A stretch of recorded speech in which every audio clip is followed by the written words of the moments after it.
Hi guys! For today's video, nandito nga pala kami ngayon sa Lemery, Batangas. Sa video na ito, ipapakita ko sa inyo kung paano nga ba ang tamang pamamaraan nila ng pagluluto ng kalderetang kambing. So at tara, sabay-sabay tayong manood. Let's go guys! The first step is, you need to marinate muna yung karne ng kambing by using toyo, kalamansi.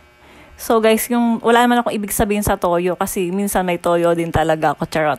So yun nga guys, after minarinade yung karne ng kambing, and syempre inilagay na sa kawaling malaki kasi sobrang dami ng niluluto nila dito.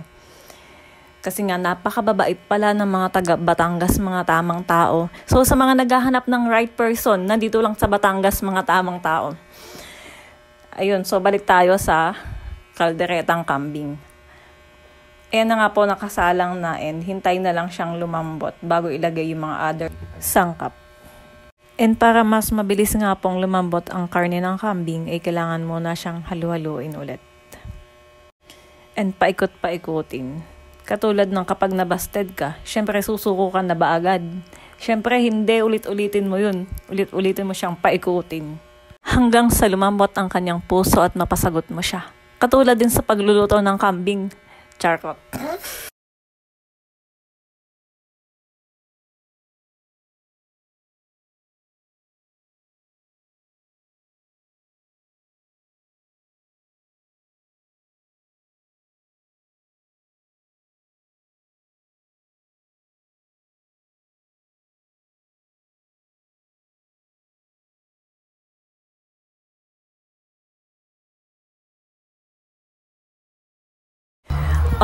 Napasagot yun na ba yung nililigawan nyo?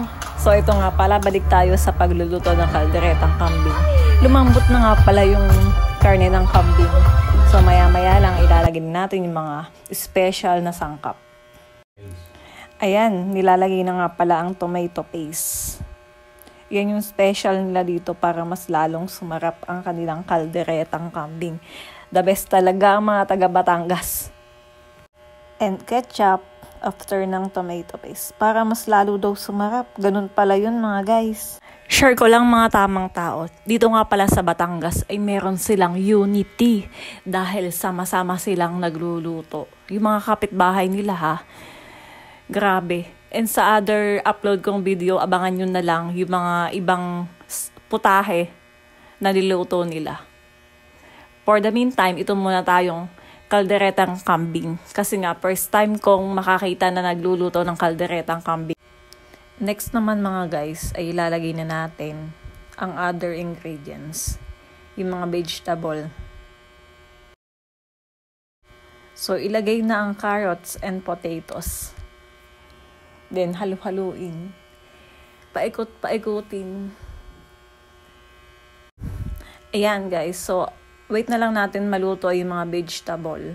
Then after that, so luto ng special kalderetang kambing ng Lemery, Batangas. Sayang guys, hindi nyo matitikman. Sobrang sarap. Sobrang sarap ng kanilang kaldereta. Katulad kapag umibig ka, sobrang sarap.